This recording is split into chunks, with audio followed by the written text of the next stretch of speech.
नमस्कार। आप सुन रहे हैं द बॉलीवुड रेडियो और मैं हूं आपके साथ आकाश। दोस्तों, आज के इस पॉडकास्ट में किस्सा राजेश खन्ना के उन दिनों का जब अमिताभ बच्चन उभरने शुरू हुए और राजेश खन्ना के सितारे गर्दिश में आने लगे। बदलते मौसम में राजेश खन्ना का रंग फीका पड़ने लगा और अमिताभ बच्चन का रंग छाने लगा था। उन्हें मिलने वाली फिल्मों को देखते हुए बेहद कशमकश की जो हुआ करती थी, लेकिन फिल्में चुनते समय उन्होंने एक महीन संतुलन बनाए रखा।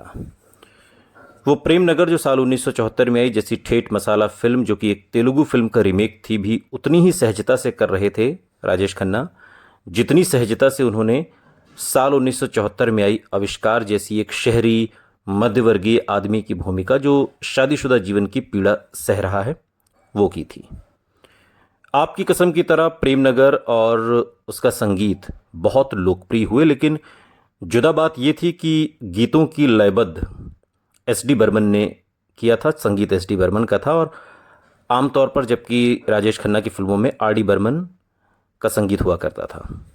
अनुराग को छोड़कर जिसमें राजेश खन्ना की विशेष भूमिका थी, आराधना के बाद ये दादा बर्मन का राजेश खन्ना के लिए पहला संगीत था।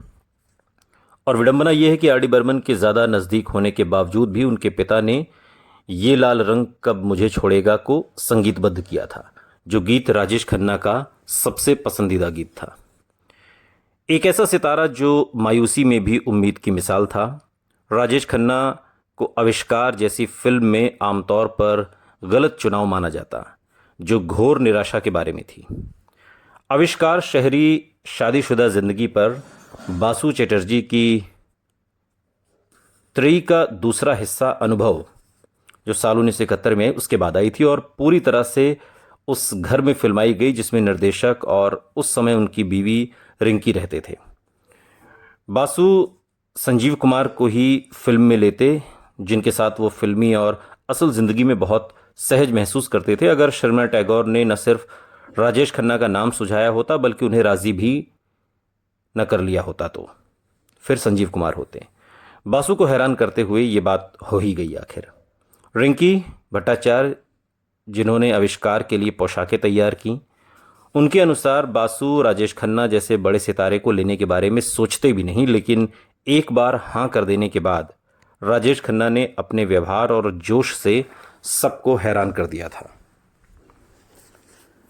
किस ढंग से राजेश खन्ना ने शर्मिला टैगोर और राजेश खन्ना ने अपने किरदारों में खुद को खुलकर व्यक्त किया था और उसी ने फिल्म को इतना वास्तविक और मार्मिक बना दिया। अगर आपने फिल्म आविष्कार देखी हो, राजेश खन्ना अपने जाने पहचाने अंदाज को परे रखकर आसानी से एक मसरूफ शौहर के किरदार में ढल गए।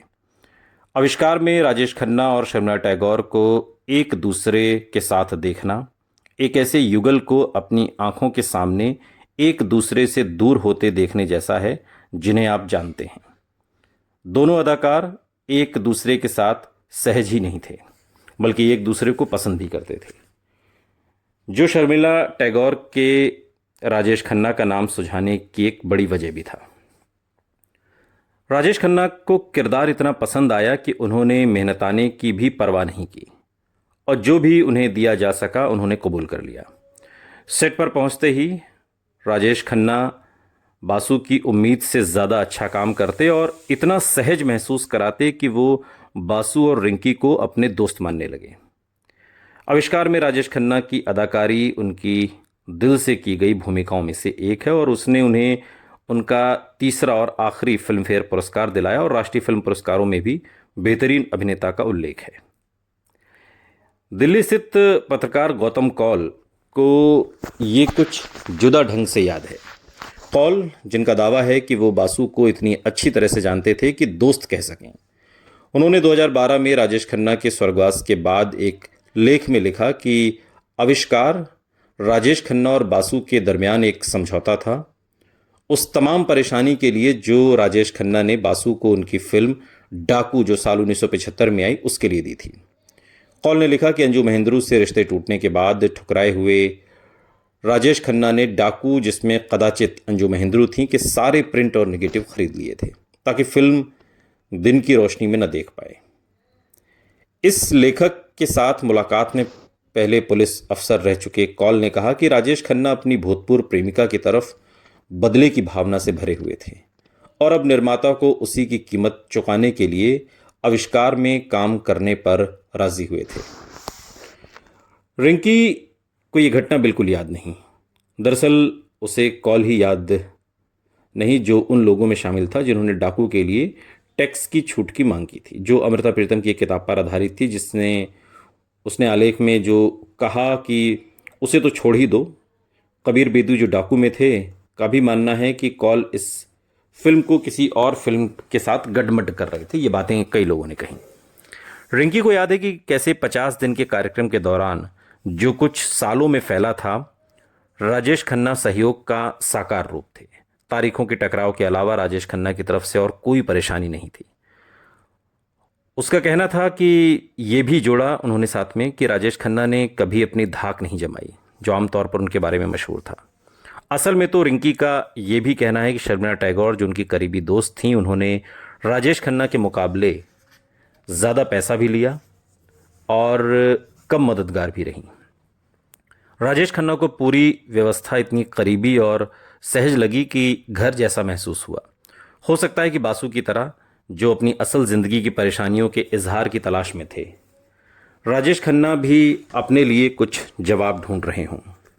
जिन दिनों आविष्कार की शूटिंग चल रही थी, राजेश खन्ना अभी अंजू महेंद्रू से मिलते रहते थे और रिंकी को याद है कि किस तरह हिंदी सिनेमा का सबसे बड़ा सितारा कभी कभी अपनी महबूबा और उसकी माँ से डरता था।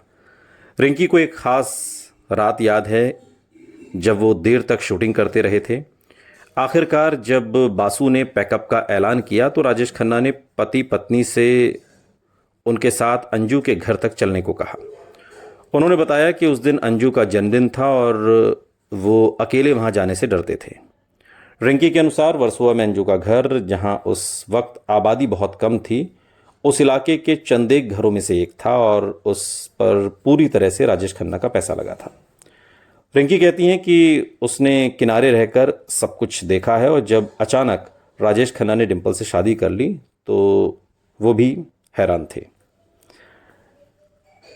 राजेश जिन चंद लोगों की पूजा करते थे उनमें से एक राज कपूर थे, लेकिन ये फिल्म और इस फिल्म की कहानी जो आविष्कार बनी, ये एक ज़माने में कहते हैं कि राज कपूर ने एक इंटरव्यू में कहा था कि ये फिल्म उन्हें भी बहुत पसंद आई और राजेश खन्ना का एक अलग ही रोल, एक अलग ही कैरेक्टर में वो इस फिल्म में दिखाई दिए थे, जो वाकई काबिल तारीफ़ है। लेकिन आपको जानकर हैरानी होगी कि आविष्कार राजेश खन्ना की सुपर डुपर हिट फिल्मों की कतार में कहीं नहीं दिखती।